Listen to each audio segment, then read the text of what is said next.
I watched this a long time ago. I remember loving it. I'm gonna go. I just don't remember it well enough to go any higher, so I'm gonna go B. Haven't seen Angel Heart. We'll leave it off. Full Metal Jacket. Ooh, Full Metal Jacket. What? Full Metal Jacket's got to be A. It's fantastic. I love Full Metal Jacket. Huge fan. Big Full Metal Jacket guy. Back to the Future is gonna be A as well. Goonies. Goonies. We're gonna go see. Goonies is good, but kind of grew out of it. 16 Candles or Breakfast Club. Breakfast Club. Breakfast Club. Is that 16 Candles or fucking Breakfast Club? Dude, this is flawed. This is a flawed tier list. I'm kind of upset, but I'm not gonna give up yet. I mean, either one, I like it a lot, but uh, I mean, is the other one on here? Damn, Ferris Bueller's not on here? That's just a massive oversight on this list. This is gonna be just me complaining about this list this whole time. Okay. 16 Candles, it's gonna go in C. Hi, I Shrunk the Kids, going in C. Loved it, going in C. Spaceballs, loved it, going in C. You know what? That's unfair. We'll go B there. Yeah, I feel like this is unfair. We'll go 16 Candles and B. I'm sorry, guys. The Thing, S. One of the best movies of my life. Grew up on that movie. Kick ass. RoboCop A kicks so much ass. Just watched it for the first time this year. Vacation aged aged so poorly. If you rewatch this movie has aged horribly. But there is good moments. But for that, I will go C. The Fly, we're going A. Mr. Cronenberg in the house. Love that guy. Is this Back to the Future 2? It would have to be, right? And if it is, it's going A because it's as good as the first one, and everyone who doesn't think so is super wrong. The Shining, we're going. All right, this is gonna piss a lot of people off. Hear me out. The Shining is really good, but it's not even close to being my favorite Stanley Kubrick movie. Like, not even close. So because of that, Um, I think B is pretty fair for me personally. Jedi C, good movie, but nah. Dead Poet Society B, loved it, but haven't seen it in a long time. Batman S. I love the original Batman.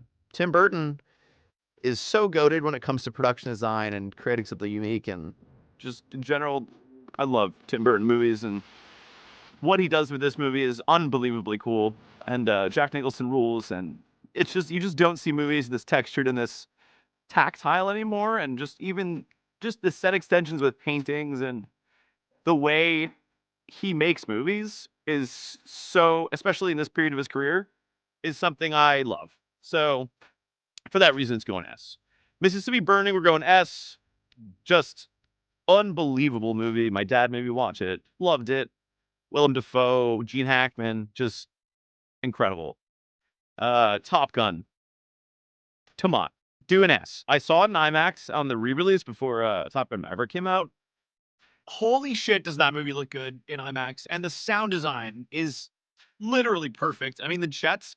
Feel like they are literally flying over you in the theater. It's if you get the chance to see Top Gun, I don't think IMAX will probably ever happen or happen in the next 10 years, but if you get the chance to see Top Gun in an IMAX theater or in a theater in general, you should absolutely do it.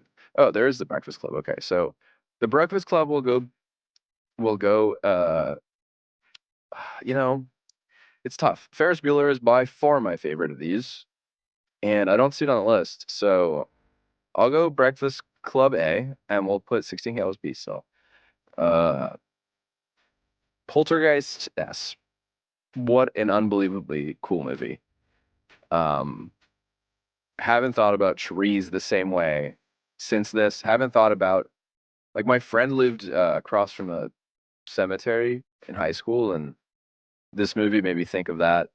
That made me think of this movie quite a bit, just because like the idea of like repurposed land and you're like buying it without realizing like what your house is on top of is so crazy.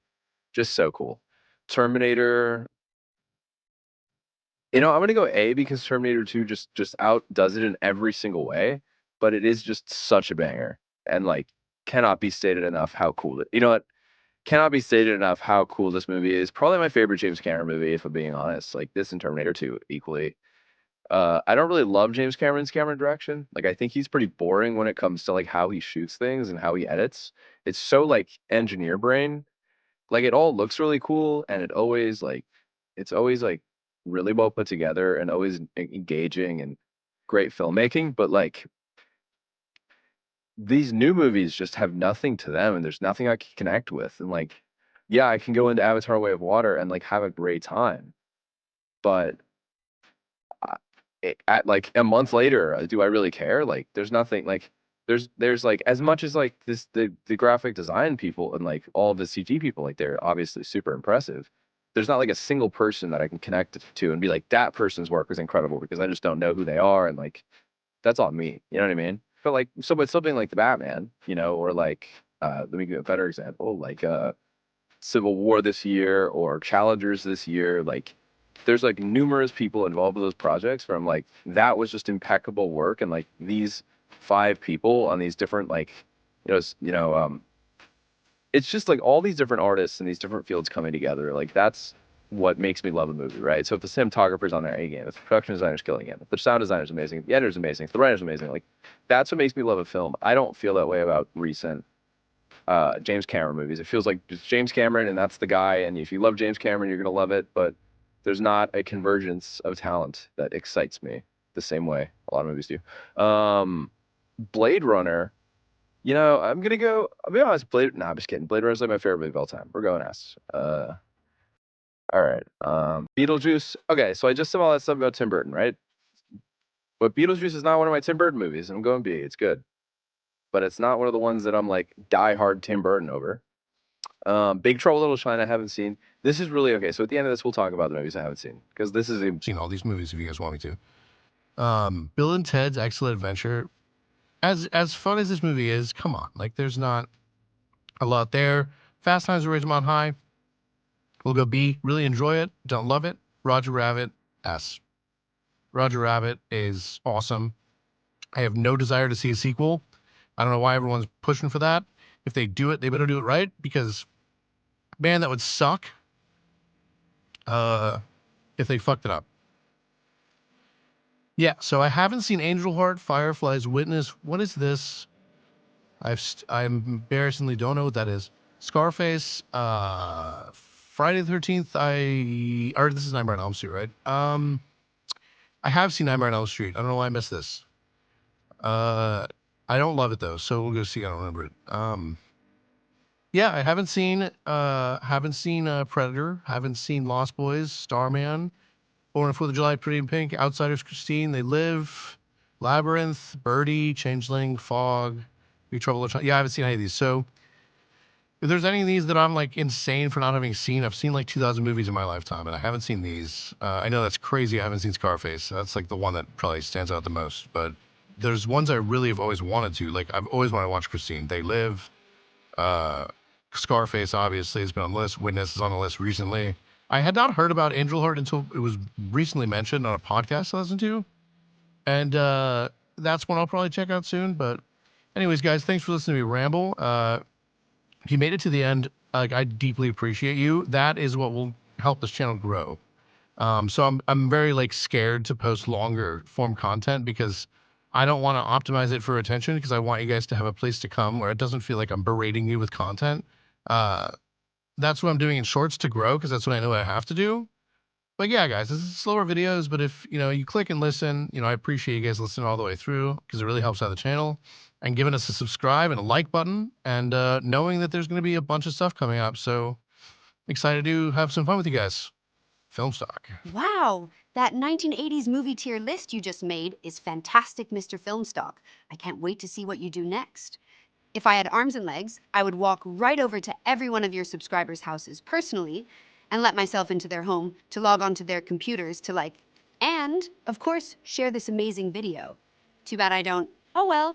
Someday, remote access to computers will be available. And on that day, I'll be able to harness the full control of the Filmstock subscriber base to make a positive difference and teach others about the power of cinema.